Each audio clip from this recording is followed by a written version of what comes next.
Hello வணக்கம் mummy, என்ன பண்ணுறீங்கள்? இந்த பாத்திரமெல்லாம் எடுக்கிறேன். பாத்திரம் நேற்று நைட்டு கழுவி போட்ட பாத்திரமா? ஹலோ ஃப்ரெண்ட்ஸ், வணக்கம் வணக்கம், எல்லோருக்கும் காலை வணக்கம். அங்கே இப்போ இன்னைக்கு என்னன்னு பார்த்தோம். காலையில் பால் காய்ச்சணும். காலை வேலை பால் காய்ச்ச வேண்டும். காஃபி குடித்தால்தான் மைண்டு ரெஃப்ரெஷ் ஆகுமா? நான் தண்ணி குடிச்சிட்டேன். காலையில் நான் ஃபஸ்ட்டு குடிக்கிறது தண்ணி. அதுக்கப்புறம் தைராய்டு மாத்திரை. ஃபஸ்ட்டு 2 டம்ளர் தண்ணி குடிச்சிட்டேன். எப்பயுமே டெய்லி ஃபஸ்ட்டு தண்ணி குடிச்சிடுவேன். அதுக்கப்புறம் தைராய்டு மாத்திரை. நீ குடிச்சியா தண்ணி? நான் நைட்டே குடிச்சிட்டேன். காலையில் பல்லு விளக்கணும்னா தண்ணி தான் குடிக்கணும். ஃபஸ்ட்டு தண்ணி குடித்தாவே பாதி இது நோய் வராது. அப்போ ஹாஸ்பிட்டல் ஆனால் தண்ணி இப்போ நம்ம சுடு தண்ணி குடிக்கணுங்கிறாங்க. லைட்டாக சூடாக வெதுங்கிற தண்ணி குடிக்கணுங்கிறாங்க. அப்போ ஹாஸ்பிட்டலெல்லாம் தண்ணியை மட்டுமே கொடுத்துடலாமா? நோய் வராது? எல்லா உறுப்புக்கும் தண்ணி காலையில் நம்ம குடித்தோம்னா போகும்ல, ஃபங்க்ஷனாக இருக்கு, நல்லா இருக்கும்ல, அதுக்கு தேவை. ஏன் அப்புறம் மதியம்லாம் குடித்தா வயிற்றுக்கு மட்டும் தும்புமா? மதியம் குடித்தா அது ஃபஸ்ட்டில் போய் எதுவும் சாப்பிட்டாலும் அதுக்கு ஒரு வேல்யூ இருக்குது. முதல் சாப்பிட்றதுக்கு ஒரு வேல்யூ இருக்குது. காலையில் இவ்வளோ நேரம் வயிறு சும்மா இருந்துட்டு ஃபஸ்ட்டு நம்ம தண்ணியை குடிக்கிறோம், அது நல்லது. நான் ரொம்ப நாளாகவே இப்போ தண்ணி தான் ஃபஸ்ட்டு குடிக்கிறது. நிறைய பேர் அப்படிதான் குடிக்கிறாங்க.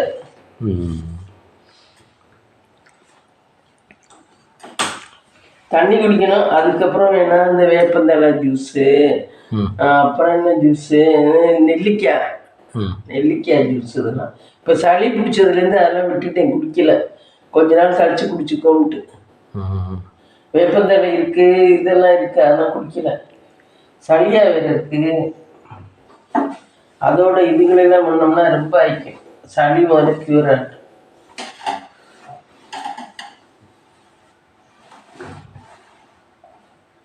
அப்புறம் இன்னைக்கு டிஃபன் மம்மி? இன்னைக்கு டிஃபன் மீன் வாங்கியிருக்கேன் ஃப்ரெண்ட்ஸ். இங்கே வந்துச்சு, மீன்காரர் வந்தார். மீன் வாங்கினேன், நகர மீன் வாங்கினேன். மீன் காட்டுங்க. நகர மீன். மீனை காட்ட முடியாது, மீன் வெளியே வச்சுருக்கேன், கழுவணும். அதை கழுவணும், கழுவிட்டு கொண்டு வரணும். அங்கே வெளியே போட்டிக்கோல்ல வச்சுட்டேன். கழுவையில் காட்டுவோம். கழுவையில் காட்டுவோம். அது நம்ம கழுவுற கஷ்டமாக இருக்குது. அங்கே விட்டு 20 ரூபா எடுத்த கழுவி தந்துடுவாங்க மீன் கழுவுற இடத்துல. அப்படி கழுவி வாங்கிட்டு வரியா? அவங்க என்ன ஈஸியாக கழுவிடுவாங்க, நம்ம வெட்டுறதுனா கஷ்டமா இருக்கு. 20 ரூபா ஒரு கிலோ, அரை கிலோவுக்கு 20 ரூபா, ஒரு கிலோவுக்கு 40 ரூபா. அப்புறம் நீங்கள் மீன் வச்சு வேற ஏதாவது பண்ணிக்க வேண்டியது. மீன் சாப்பிட்றோமோ இல்லையோ, குழம்பு வச்சுக்கலாம். நமக்கு நல்லது ஃப்ரெண்ட்ஸ். அது சாப்பிட்டோம்னா நமக்கு இது அது என்ன எனக்கு இருக்கே, அது என்ன அல்சர்லாம் அவ்வளோ தூரம் இதாகலை. அல்சருக்கு எல்லாமே நல்லா இருக்கு மீன் சாப்பிட்டா. நான் அதனால இன்னைக்கு மீன் வாங்கினேன். திருப்பி கொஞ்ச நாள் வாங்க வேண்டாம்னு நினச்சி விட்டுருந்தேன். இன்னைக்கு திருப்பி வாங்கிட்டேன். நகர மீன் எங்கள் ஊரில் கிடைக்க மாட்டேங்குது ஃப்ரெண்ட்ஸ். நகர இல்லை, அது என்ன வஞ்சர மீன். வஞ்சர மீன்னா முள் இருக்காது. அது சாப்பிட ஈஸியாக இருக்கும், முள் இருக்காது. இங்கே வஞ்சர மீன் கொண்டாட மாட்டேங்குது. வெளிநாட்டிலலாம் சிக்கன் மட்டனே பதப்படுத்தி தான் வச்சுருக்காங்க. பதப்படுத்தி தான் இருக்கும், பேக்கெட்டில் போட்டு தான். ஆனால் நல்லா இருக்க மாட்டேங்குது, அதுதான் வாங்கி சமைக்குது.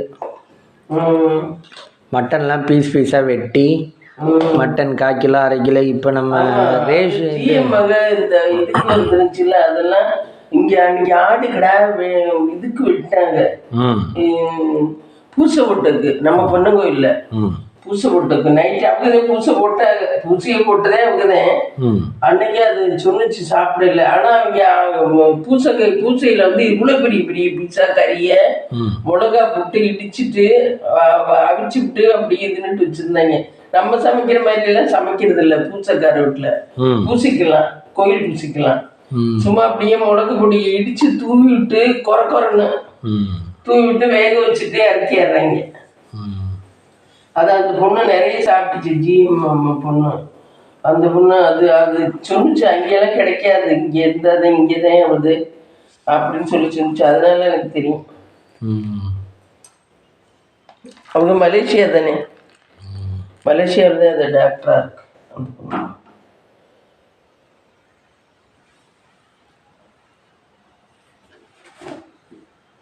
டீக்கான இன்க்ரீடியன்ட்ஸ் ஃப்ரெண்ட்ஸ்.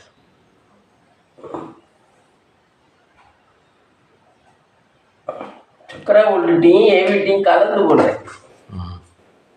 அப்போ தான் டேஸ்ட் ஒரு பங்கு கூட, டேஸ்ட் ஒரு பங்கு கூடும்.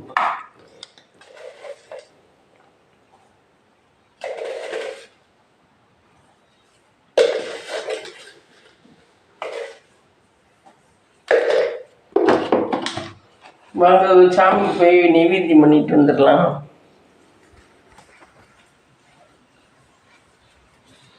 ஆல்ரெடியே விளக்கேற்றிட்டாங்க ஃப்ரெண்ட்ஸ். விளக்கேற்றிட்டேன். குபேரர் அது என்ன 2 குபேரர் வச்சுருக்கீங்க? ஆமாம், குபேரர். இது ஒரு குபேரர், அது புது குபேரர், இவர் பழைய குபேரர். இது கொஞ்சம் பழசு வாங்கினது, அது புதுசு. நான் இப்போ கோயிலுக்கு போனால் எந்த ஃபோட்டோவும் வாங்குறது இல்லை. நிறைய சாமி ஃபோட்டோ வாங்கி வச்சு என்ன பண்ணுறது, வைக்கிறதுக்கு இடம் இல்லை. அதனால எந்த கோயிலுக்கு போனாலும் சாமி ஃபோட்டோலாம் வாங்குறது இல்லை. அப்போ வச்சுருந்த ஃபோட்டோ தான்.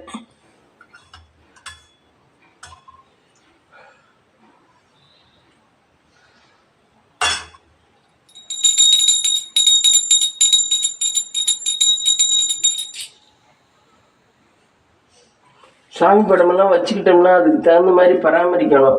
சிலைகள் வச்சுக்கிட்டோம்னா அதுக்கு அபிஷேக ஆராதனை எல்லாம் பண்ணணும்.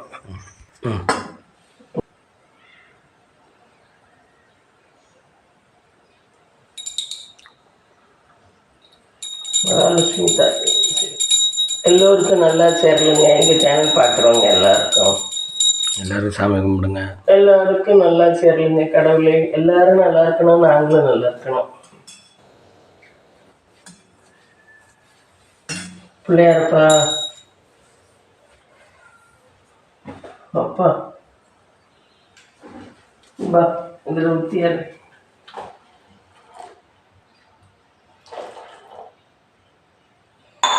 சிலைகள்லாம் வச்சிருந்தோம்னா அதுக்கெல்லாம் அபிஷேக ஆராதனை எல்லாம் பண்ணணும். சும்மா இல்லை, இந்த கல் சிலையெல்லாம் நம்ம அடிச்சுட்டு வாங்கி அதை வச்சுக்கிட்டோம்னா அதெல்லாம் சும்மா வச்சுக்க கூடாது. அதுக்கெல்லாம் நம்ம அபிஷேக ஆராதனைலாம் பண்ணி தான் வச்சுக்கணும். அதனால நான் ரொம்ப இடத்துல போனால் ஃபோட்டோவே வாங்குறது இல்லை.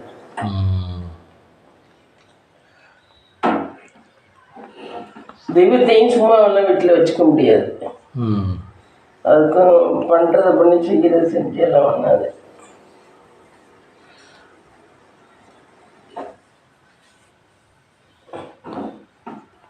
அது மாதிரி இந்த உக்கிர தெய்வங்கள்லாம் வச்சுக்கவே கூடாது வீட்லையா? ஆமாம், வீட்டில் வச்சுக்கவே கூடாது. ஆஞ்சநேயர், காளி, இந்த முருகன்ல வேல் தலைக்கு மேலே உயரமாக இருக்க வேல் வச்சுக்கூடாது. முருகன்ல முருகனை விட உயரமாக இருக்கும் பாரு வேல், அது வச்சுக்கூடாது. அந்த மாதிரி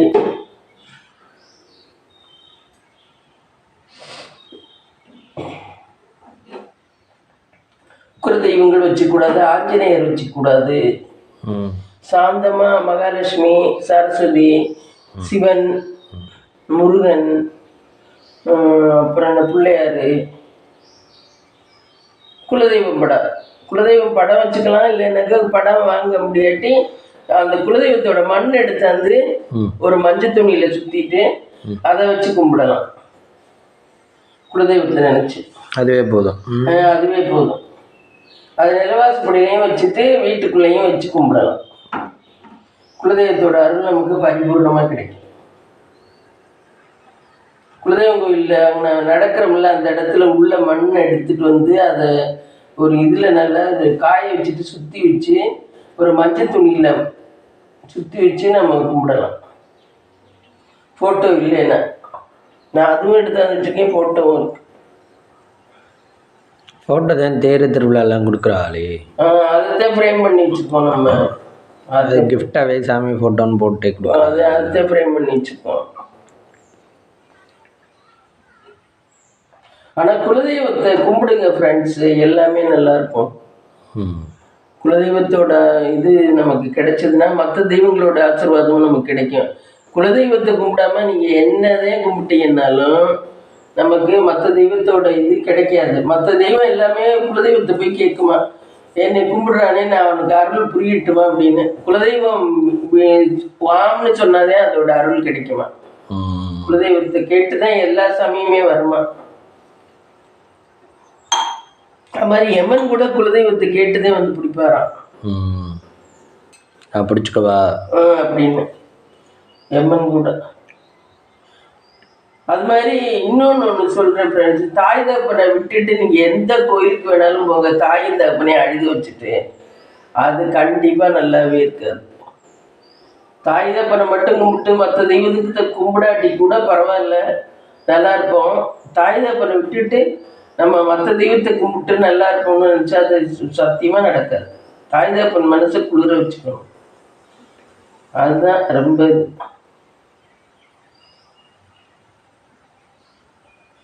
தாய் தகப்பனை கும்பிடுற நல்லா வச்சிருக்க பிள்ளைய உண்மையில நல்ல நிலைமையில தான் இருக்குதுங்க. பார்த்த வரைக்கும் அதுங்களுக்கு எந்த ஒரு தோல்வியும் இல்லை, எல்லாம் நல்லா தான் இருக்குதுங்க. நான் பார்த்த வரைக்கும் தாய் தகப்பனை நல்லா வச்சிருக்க பிள்ளை.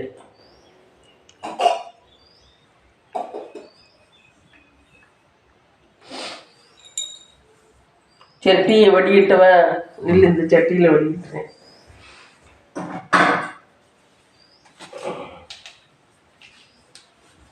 Tea ready. பண்ண வடிகட்டி எங்கேயே தோதா சட்டி போல, இல்லைன்னா சட்டி எடுக்க ஒரு தடவை அடிக்கட்ட ஒரு தடவை வெயில்.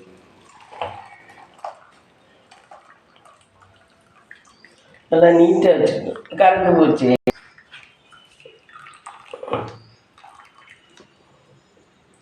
Tea ready.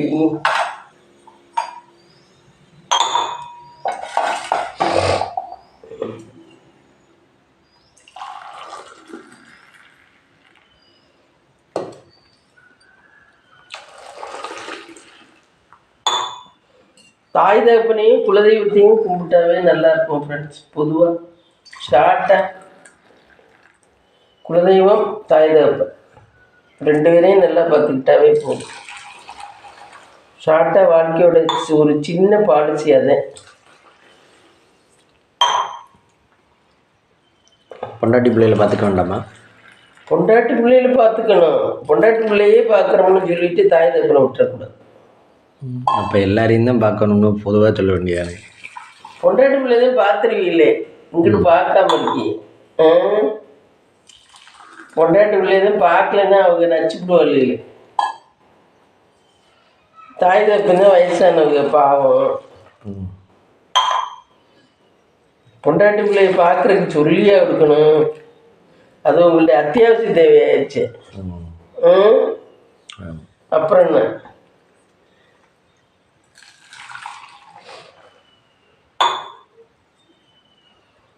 அதனால தான் பொண்டாட்டி பிள்ளைய பாருங்கன்னு சொல்றது இல்லை, அது பார்த்துருவியே. எந்த பிள்ளையா இருந்தாலும் அதுதான் கடமையை செஞ்சு தானே. சரி, இந்த டீ ரெடி ஆயிடுச்சு. வாங்க ஃப்ரெண்ட்ஸ், டீ சாப்பிட்டு பார்க்கலாம். ஹலோ காய்ஸ், இங்கே பாருங்கள், இன்றைக்கி நம்ம வந்து கிளிக்கு தீனி வைக்கலாம். 2 நாளாக காலேஜுக்கு ஓடி போயிட்டேன், இன்றைக்கி தான் கிளிக்கு சாப்பாடு போட போகிறேன். வாங்க கிளிக்கு தீனி வைப்போம். கிளிக்கு 2 நாள் பட்னி ஃப்ரெண்ட்ஸ். பாவம், நான் வைக்கிறதில்ல, எனக்கு கிளி எல்லாம் பிடிக்காது, அதனால் கிளி பக்கமே போக மாட்டேன். இந்தா பாருங்கள் ஃப்ரெண்ட்ஸ். Hi guys. காய்ஸ்க்கெலாம் ஹாய் சொல்லுங்கள். வணக்கம் சொல்லுங்கள் குட்டிக்கலாம்.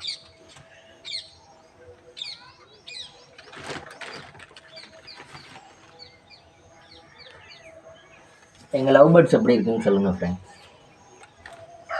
இந்த லவ் பேர்ட்ஸ் ரொம்ப வயசானது ஃப்ரெண்ட்ஸ். அது குஞ்சு பொறிச்சு அது ஓஞ்சி போச்சு. ஆனால் ஒரு குஞ்சு கூட உயிரோடு இல்லை.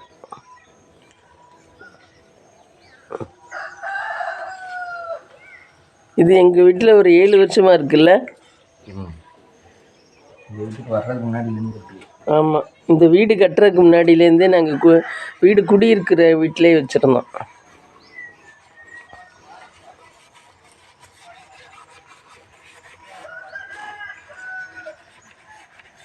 நல்லா இருக்கும் பாருங்க, சூப்பராக இருக்கும்.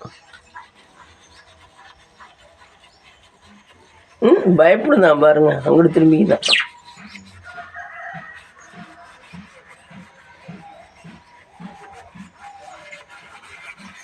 என்ன அதுக்குள்ளே இவ்வளோ கிடக்குது, மேலே மேலே போடுற, அது எப்படி புறக்கி திங்குமா? ஓ, எது சொத்தை இல்லாமல் இருக்குன்னு. ஓ, ஆனால் நேற்றெல்லாம் தின்னுக்கிட்டு தான் நின்றுச்சுங்க. நான் இங்கிட்டு கூட்டையில் வந்து பார்த்தேன், இங்கிட்டு தின்னுக்கிட்டு தான் நின்றுச்சுங்க கீழே இறங்கி. இங்கே பாருங்க காய், சுத்தமான தண்ணி பாருங்க.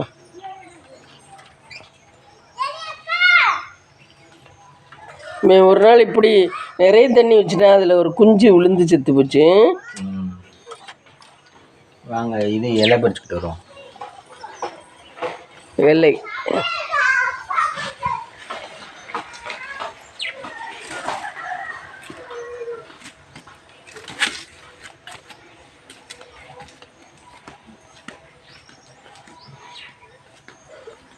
இலை அங்கே தான் போய் பறிக்கிறேன் பாருங்க ஃப்ரெண்ட்ஸ்.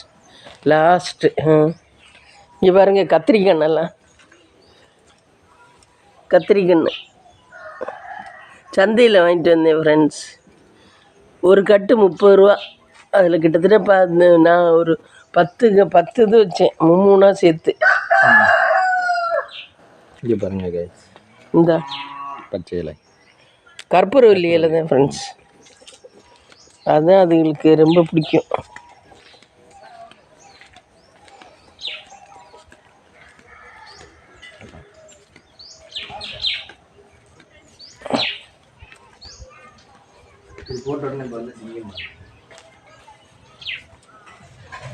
ரெண்டு நாளாக அதெல்லாம் கொடுக்காம இருக்கு, இன்னைக்கு உடனே வந்ததுங்க.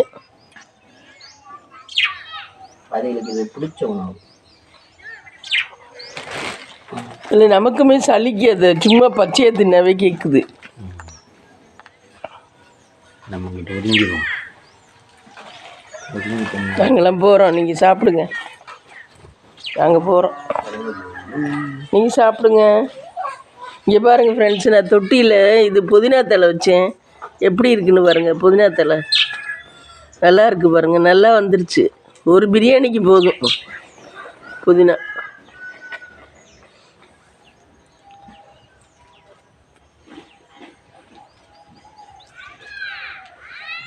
அதுவும் கத்திரிக்கண்ணு தான்.